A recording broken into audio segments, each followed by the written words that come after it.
Louvado seja o Senhor por mais uma comunhão, amado cristão. Graças a Deus que Ele nos deu essa oportunidade de estarmos juntos para podermos ter mais comunhão na palavra de maneira simples e de coração puro e aberto para com os irmãos, para que a gente possa, de maneira humilde, ganhar mais da palavra do Senhor e assim o Senhor ter misericórdia de nós e abrir nosso entendimento para que possamos conhecer e até mesmo cooperar com Ele na sua vontade, que já está feita no céu, para que Ele faça aqui na terra. Já mencionamos aqui que o Senhor, Deus Pai Todo-Poderoso, o Criador dos céus e da terra, em Cristo Jesus, no qual morreu por nós e assim ressuscitou no terceiro dia, está vivo hoje, está em nosso meio, está dentro de nós, como a gente mencionou, até mesmo o seu reino. Ele é um Pai que supre todas as nossas necessidades, assim como Mateus capítulo 6, se não me engano, versículo 33, que diz que buscai em primeiro lugar o reino e a sua justiça e as demais coisas vos serão acrescentadas. O Pai é maravilhoso porque Ele sim sabe das nossas necessidades materiais, sabe que precisamos de saúde, sabe que precisamos de segurança, alegria, de sustento. Então Ele sabe e conhece todas as nossas necessidades, até mesmo antes de abrir a nossa boca. Então o que cabe a nós é, sim, podemos pedir a Deus,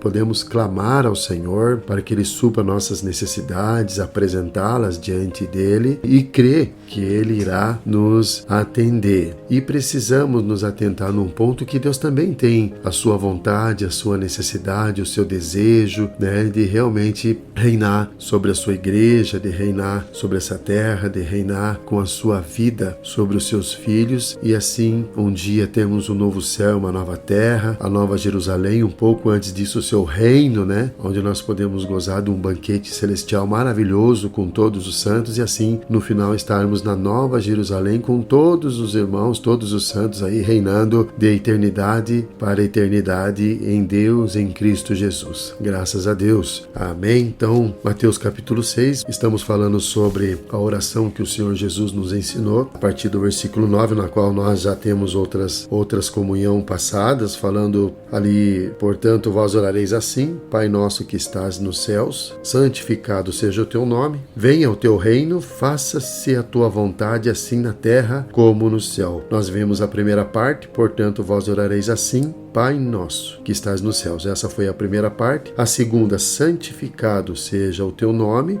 A terceira, nós vimos recentemente, venha o teu reino. Agora vamos para a quarta parte, faça-se a tua vontade, assim na terra como no céu. Aqui diz, seja feita a tua vontade assim na terra como no céu. Então isso mostra que a vontade de Deus, ela é feita no céu, mas não é plenamente feita na terra. Então Deus é Deus. Então quem pode impedir que sua vontade seja feita, O homem pode parar Deus? O maligno pode parar Deus? Não, ninguém pode parar Deus. Então qual que é a nossa porção? Nós temos que orar. Então, para responder até mesmo a pergunta por que nós temos que orar. Se o Senhor conhece todas as nossas necessidades, sabe do que precisamos e até mesmo a sua própria vontade, por que nós temos que orar? Então, para responder essa pergunta, nós temos que mencionar algo sobre o princípio da oração. Então, em toda a Bíblia, há alguns princípios básicos sobre a verdade, ok? Então, o princípio da oração é um deles. Cristão, nós temos de perceber que é maravilhoso que tal coisa como a oração possa existir na Bíblia. Deus, de fato, já conhece nossa necessidade. Então, por que nós temos que orar aos olhos do homem? Uma vez que Deus é onisciente, não é necessário que o homem ore. Contudo, de acordo com a Bíblia, Deus precisa da oração do homem. Então, a oração significa que Deus deseja fazer algo, mas não irá fazer por si mesmo.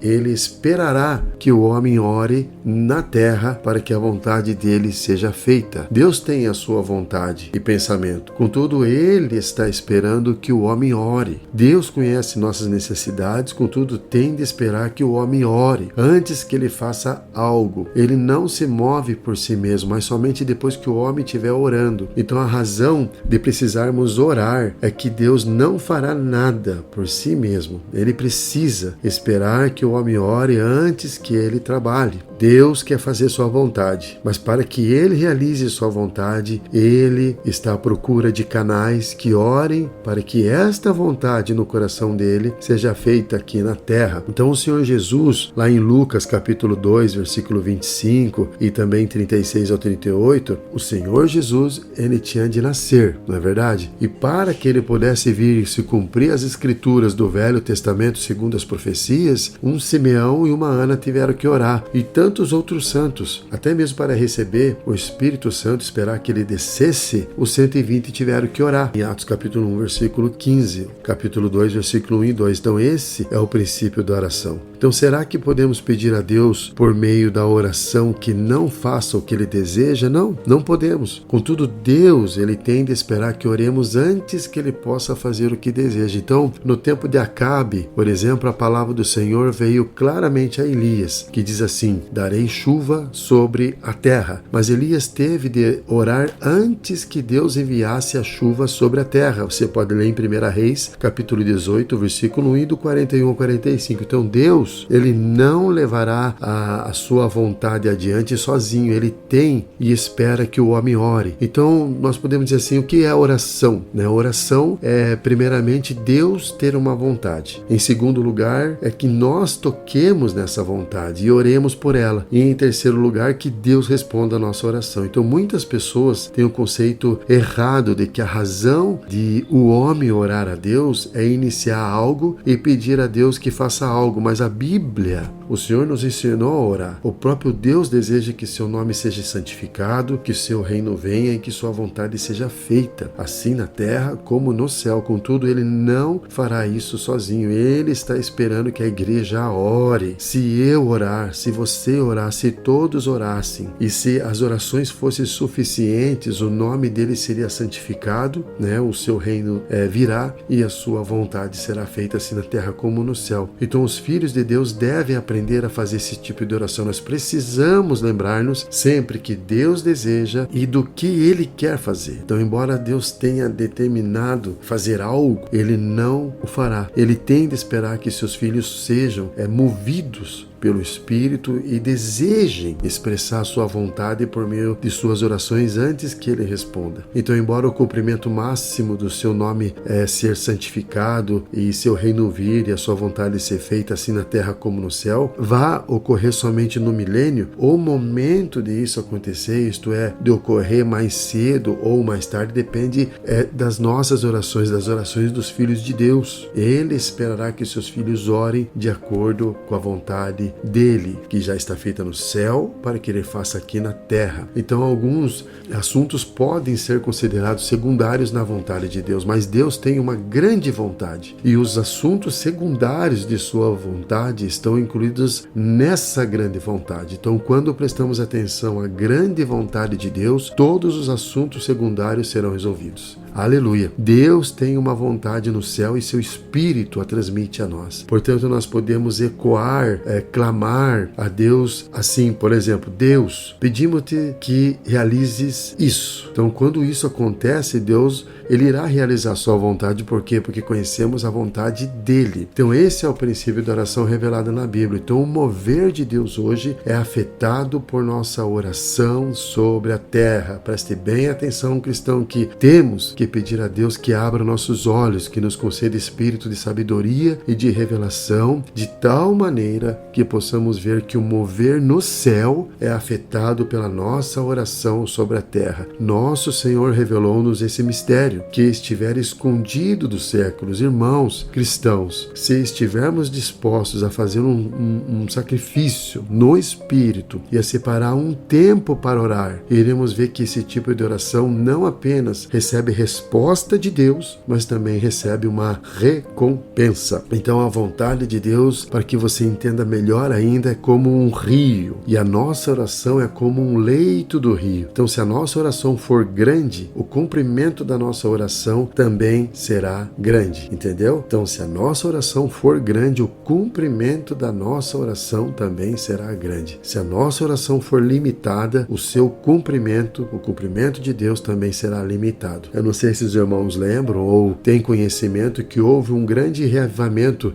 no país de Gales, mais ou menos entre 1903 e 1904, que foi o maior reavivamento da história da igreja. Deus, ele introduziu um grande reavivamento por meio de um mineiro de carvão, né? O nome dele era Evans Roberts. Então ele não tinha muita cultura, mas as suas orações eram profundas. Mais tarde ele não se envolveu com qualquer trabalho público durante aí 7 ou 8 anos. Certo dia um irmão o encontrou e perguntou para ele: que você tem feito todos esses anos? Aí ele respondeu com uma breve frase, uma breve sentença, né? Ele disse assim: tenho orado a oração do reino. Então, irmãos, se não houver oração, o reino não virá. Se nós, como canais, estivermos bloqueados, a água não poderá fluir. Ao nos ensinar a orar, o Senhor revelou a mente de Deus e sua exigência para nós. Sempre que os filhos de Deus, sempre que nós cristãos, colocamos a nossa vontade em harmonia com a vontade de Deus, o nome de Deus, ele é santificado. O seu reino certamente vem e sua vontade sem dúvida é feita na terra assim como no céu. E tudo isso é maravilhoso, meu amado cristão. Que o Senhor nos abra os olhos do entendimento e também da humildade no nosso coração e abertura do nosso coração para que possamos entender que Deus tem uma vontade. Repito, Deus tem vontade, tem desejo, sabe? Tem propósito e Ele em seu coração quer realizar essa vontade dEle, esse seu propósito, esse seu desejo. Como eu disse lá no início, nós temos também nossas vontades, mas isso é aqui na terra para nossa sobrevivência humana, mas devemos lembrar que Deus tem uma vontade e isso é eterno. Por isso, cristão, ore de tal maneira que a vontade de Deus seja feita aqui na terra como é feita no céu. Santificado seja o nome do Senhor, que venha o teu reino e que seja feita a sua vontade assim na terra como no céu. Em nome de Jesus. Amém. Norte ou sul, noite ou dia eu te seguirei.